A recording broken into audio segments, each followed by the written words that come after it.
Welcome back to Let's Talk Racing Marlin. I'm your host, Harrison Paul. Of course, we found ourselves in a situation again where the England fans or some England Egypts, anybody who doesn't know what an Egypt is, it's an Irish word for an idiot. The English Egypts have found themselves mocking SAKA again. Now, I know you're probably thinking this episode is going to be filled with me crying and complaining about why idiots take to the internet and do what idiots do and do what monkey do. But today, that's actually not what I'm going to discuss. So I just didn't want to bore you. I'm going to let you know from the, right from the word go what I'm going to make this episode about. Nor is the episode going to be about, just ignore them. Don't give them energy, because I also think that's a cowardice mentality that we've created for these situations. But let's get straight into it without further ado. Let us play the actual tape where this guy is insulting SAKA. Check this out. SAKA! SAKA! SAKA! SAKA! SAKA! Nigger! Right. There you have it. Listen. I've had a few people, when I put up my story, a few people came to me. One person in particular, a family of mine, said, see, this is why I didn't want England to win. And I seen that in the comments. I seen it on a few tweets, and that's the the ancient say, this is why I didn't want England to win.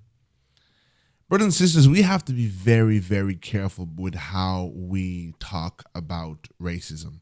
We have to be very, very careful with how we deal and how we attack the issue of discrimination and racism and prejudice. Because we give off a false, or rather a faulty argument. What's the one thing that we always complain about, brothers and sisters? We always complain about being painted with the same brush. Oh, if one black person commits crime, then we're all, just as much as of risk of committing crime. If one person does something as a black person, that means all black people do this certain thing. And we're painted with this, under this umbrella of being black, and we're always trying to run from these stereotypes that are pinned onto us. Now, how is that necessarily fair if it's operating the opposite way? Now, follow me now. It is not fair. Why? Because not everyone did that video. Not everyone would be stupid enough to do that video. Not everyone would actually even want to do a video like that. They would see it. Some people would believe they see that as morally corrupt. Now, the issue is that doesn't mean a lot of the people who can plainly see that is the wrong thing to do. That does not mean that they themselves are not void of prejudice ways of thinking, prejudice mentalities, and the way they treat us in day-to-day life. And that is the point. I just wanted to come on here to quickly and express to you, brothers and sisters, that I understand the pain that we feel of racism and prejudice and all the sorts. And it is what we go through on a day-to-day basis. We feel it in the air. It is in the air, especially if you're living in Europe. It is in the air. You can't, I said in one of my last episodes, it's like trying to catch a ghost. You can't, the way it is, you can't really grasp it. And that is the design of what we go through. That is what seeps the life out of us as African people. That is what makes us think less of ourselves subconsciously. That is what makes us become subservient. It's somebody in a society that tells you are a second-class citizen, second best, in the most insidious way that you don't even, majority of the time, realize it's happening to you. It's only in moments where you gotta wake up. And I always use the example of like a toxic relationship. It's like when you finally come out of the relationship, you're like, I remember, vaguely that me knowing that was wrong what he did or what she did at that time, but I don't know why I never clamped down on it. And then you're stepping outside of the relationships with all these different moments of like, how did I not see A, B, C, and D? But that person seeped your energy in a way where you actually believed you were loved and accepted and adored in that relationship. And I love to use it as an example. You will see if you watch my episodes, I always use relationships as an example. And that's why when I talk, you got some brothers who will come out, brother, you speaking right now. And I can feel it's this exhale when I talk of like, how have you managed to put into words that feeling I couldn't put my finger on? This is what we need people to study it and take it on, take it on full time, make it there. Not just people who come out when somebody dies or come out when dramatic things happen, but step into the psychology of the Negro, step into the aftermath of colonization, the ghost of colonization, the value systems in which it's set. How are we? It's not just simple, mere Independence Day. Go, be free. You're not independent. That's not how it worked. It's not how it worked politically, and it's not even how it worked psychologically for the African. There were still, and there are still many hurdles we have to face to truly free ourselves, not only politically, but even psychologically. Even psychologically. I could sit here all day, and that's what my show about. It's breaking down those things in our minds that we didn't actually realize come from that post-traumatic slave syndrome. That post-traumatic, I guess I could say slave because the colonization really is just a rebranded slavery. And we go through this on a day-to-day basis. So when we do get ourselves in this moment where a SAKA, he's insulting SAKA with, oh, look, SAKA, nigga, we feel this sense of like, aha, think of that, like Scooby-Doo, finally got you. And I'm like, no, don't grab this one. You give them so much rope when you grab onto this little thing. Like, I just posted it because, of course, my page has to do with all things black. But I knew it'll go viral. I never forget. My mother was even like, I said no. My mom, she kind of would go off like, what, did you see this video? She was not having it all. But you have to bear in mind, she's 60 now. She don't let people step on her for 60 years. And remember, she was raised in Rhodesia, right? She was born in Rhodesia and then moved to the UK when she was in early 20s. And then, later then moved back to Zimbabwe and then back to UK and then to Ireland. So she's been really around white people her whole life. She was being controlled by the Irish and the English, and when she was in Zimbabwe, and being undermined in her home, and they were being put above her. And then later in her life, she moves over here, and they're still telling her that she has no entitlement or she should be a second-class citizen. So it's quite funny, her timeline, but yeah, she's not in for any more letting anyone have any more leeway. That's one thing for sure. But what happens here is I feel the energy of black brothers and sisters, and they hop on this opportunity in order to say, aha, got you. And when we behave, or not behave, should I say, when we react in this way, you are giving the real racists. You are giving the calculated racists. You are giving the professional racists. Oh my God. That's disgusting. Remember, guys? Remember black squares? I'm telling you right now, everyone who posted a black square back in 2020, they wouldn't do a video like that. Oh, that's disgusting. And that was what had me in 2020, guys.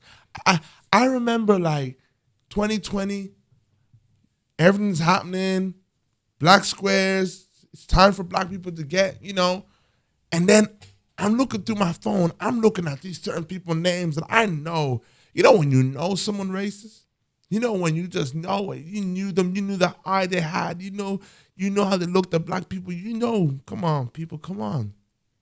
And you're like, you posting a black square? You support black people? Oh, you? Come on, you all went through this. I know you went through. You? This Blackout Tuesday. I'm like, wow. And from that moment, I knew I hated, this superficial concept towards racism, the superficial outrage, superficial anything. And I'm more concerned. In fact, I have a good laugh at the outrage, the blatant racists. They crack me up. I enjoy that. I'm really trying to look at that one who has well branded himself or herself as a nice person. I would never. But the perspective, if you were to unpack and debunk their way of thinking, that they're very much able, and these are the people that really be sucking the energy out of us. So when you hear Dublin riots, and I will see people tweeting, oh, we knew Ireland was racist. We knew, but where were you all year long? We have to stop waiting for outrage moments. It's got to be a consistency, because the world knows someone died, give them 1 week, they're going to cry about it. They'll be done in a week. Another American died or another black person died. I'm going to let my friend get emotional for 1 week, and she's going to be out of that in a week from now. And to be honest with you, I understand that my perspective and even my depth in seeing and comprehending a lot of things I do now, it actually comes from the work that I do, the inner work I do with what way did colonialism affect me? What way did it affect how my mind operates? And then when I can understand how it affected me, and I can understand how it made me change, and I can understand how it, it's I guess left its mark on me, I now then begin to understand the mark that is left on society. And then I'm able to identify where certain things come from. I'll tell you what happened to me today. This is a little story. I'm going to be a little bit transparent. So I always go through a lot of things. I always like to tell the stories when I get on here. So I was in the gym today, and I saw a black brother, and I'm going to be very, very open. I saw a black brother, and he had a little bit of like, a bit of, it was strong smelling, but you usually get that in the gym, but it was stronger than usual.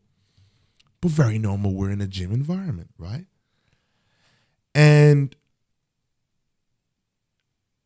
I began to think about the pressure that black people feel. And long and behold, also, I never usually, type of weight training I do, I don't really leave sessions really drenching in sweat. It's not like cardio. It's kind of like, I don't really raise my heart too much to sweat. But today, funny enough, I had also had a crazy sweat to a place where it left me even going out the gym.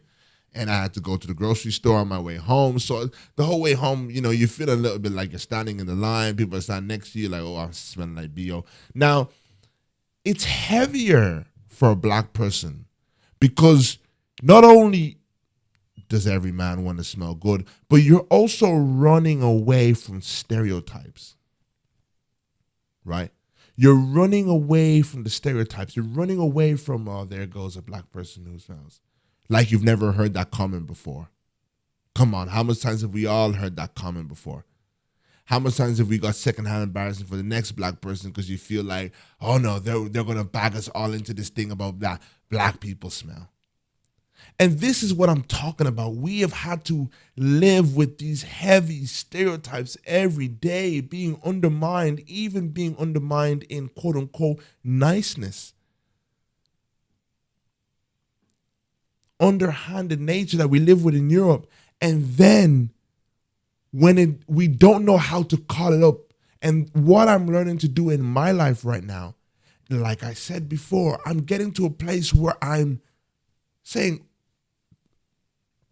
where does that thought come from? Where was that root? I talk about how black women, I had to sit with myself and ask myself, why is it easier for you to find a woman with Eurocentric features more beautiful than you find a black woman?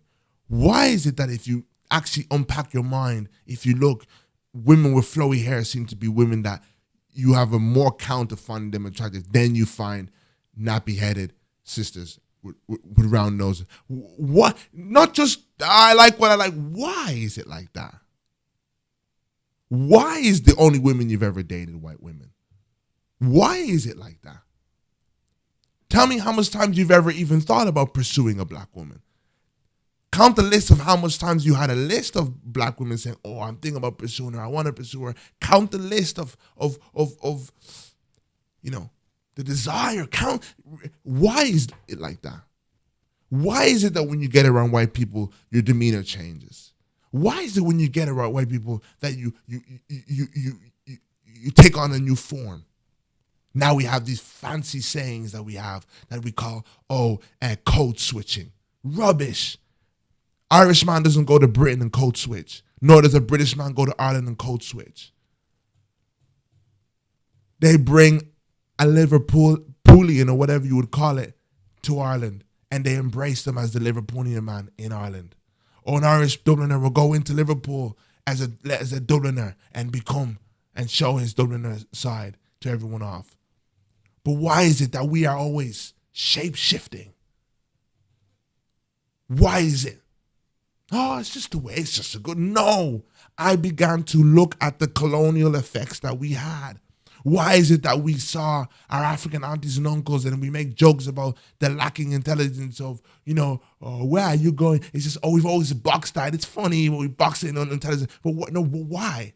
Why do we live in a world where when someone talks like Jordan Peterson, we all of a sudden say he's smart? And if someone talks like, where are you going? Then he is not smart. I'm rewiring. Maybe where are you going talks maybe actually has more depth and more philosophical than Mr. Jordan or all those professors that talk like this. This is an indoctrination of colonial rule.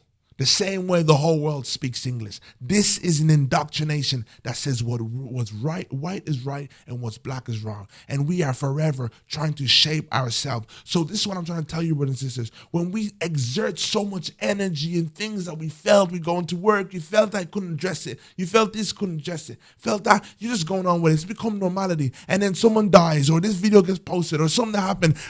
You see, this is why. Really? Come on. You telling me you hope the whole team got knocked out of a tournament just because of a stupid video? I know that's not what you're feeling. It's the first moment that you got to catch the ghost. In this silly, or George Floyd was the moment we got to catch the ghost. But when we champion those idiotic moments, that's why black people think now it's like, don't give it energy. No. In fact, what you're not doing, the reason you're in this conundrum, emotional conundrum, is because you're not doing enough. It's because you only open your mouth when you've gone through this thing.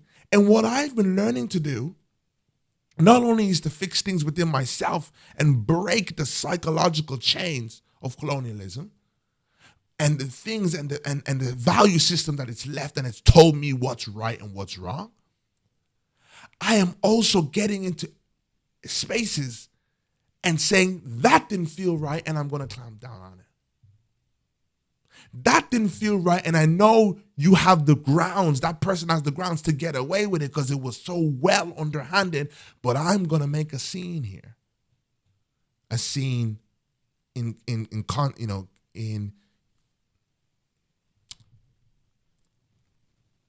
you know what I mean? According to what I would be going through in that situation, creating a scene, disrupting the air in that moment to say, I caught you. And my mom said something to me, which is so awesome, man. I'm going to call it nowadays. And I'd rather get it wrong than not have called it. I'd rather get it wrong than not have called it. Black people, I know you're going to like that one. Please, white people, you won't get that one. I'm going to call it and get it. I'd rather call it and get it wrong. Because you know you're not wrong anyway. You know deep in your soul, you know what you know. You know deep in your soul, you don't give that person 5 chances. You know deep in your soul, you are adamant and you love to give people the benefit of the doubt, but you're not dumb and you're seeing through it. In fact, let me give it to you some even better. There's actually more happening than you even take notice to, because you've become so desensitized because you've gotten the habit of silencing it. So take that from a brother who's awake now. I see so much things, I'm like, wait, that friendship was riddled in white supremacy. That friendship was riddled in white superiority. That friendship was riddled in an imbalance. But I so get why I didn't see it in that time. I was just caught up in Western society. That was just a norm. That wasn't anything out of that was the dynamic that we had. And you think because they're very good at saying, I love you, mate. Oh, I love you, bro. I love you, bro. Of course, that's the thing. But there's attributes to that relationship where you can kind of get into someone's, or maybe some people are not smart enough to really break this and unpack this. Break this down and unpack this. This is how you become a people who cannot be messed with. We got to do more. You cannot wait for the big moments. The big moments cost us a lot. What do they cost us? Looking like stupid people who cry over a dumb person making a video about someone who's drunk in the pub. You do look like a petty person if you're crying about that kind of a thing. Unfortunately, brothers and sisters, you do look like it. We'll post it. We'll show it. Okay. I just like to show it just to add a little bit to the case of race. Like, here we go. Here's another thing. You said there was no racism. Here it goes again. But we've got to understand that that's not where you're getting that from. It's the day-to-day insidious thing that's sucking the energy and sucking the life out of you so politely that you cannot seem to put it on. And it's only when there's a riot in Dublin, or only when there's an uproar, or only when one of the politicians has a slip where they didn't realize someone was recording something on the camera. And then you're reminded that, yeah, I do live in a racist society. And then white people are saying, oh, just because this tape, and you're like, and then you're gaslit. Right back to square one again. And thus we have the story of the African in Western society. Confused, lost, indoctrinated, and gaslit. Brothers and sisters, thank you so much for watching. Make sure you like, share, and subscribe. Actually, quickly before we go, a quick word for Gareth Southgate. What a wonderful man. He is retired now. Not retired, or rather he has stepped down from the English manager. I want to just say my piece on this because I think he's a great man. I think he has really, really, really great character. Such kind eyes. I used to love watching, I've always loved watching his interviews, but especially those Euro interviews he was doing, the real up close. And I like kind people. I have got zero tolerance unless I sense a spirit, like a tender, soft spirit off you that I'm like, this is a kind person. And I'm going to put some images on the screen. Southgate stood so well by all of his black players, and I do not believe there were so many black players in the squad, I think more than there's ever been. And I don't think that there ever would have been that much at once had it not been Gareth Southgate in charge, And whilst the Tory party was,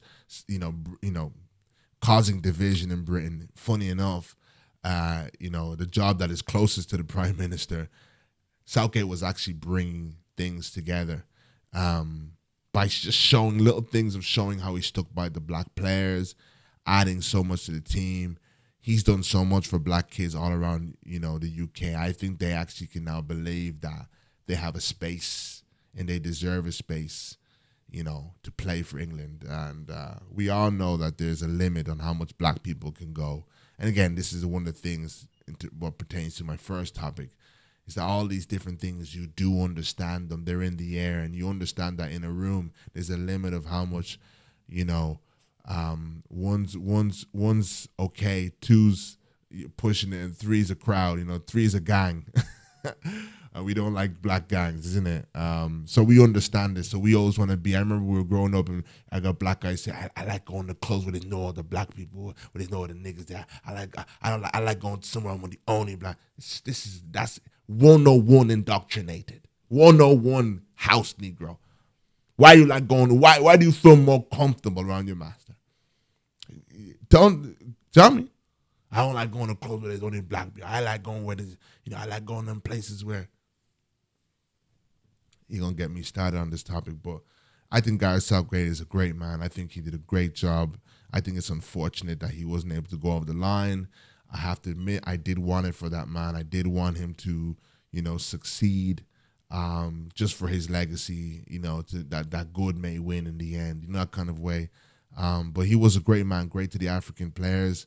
And yeah, I think he set a new standard for Black British actually becoming, and so much happened under his, managerial rule that he really handled so well.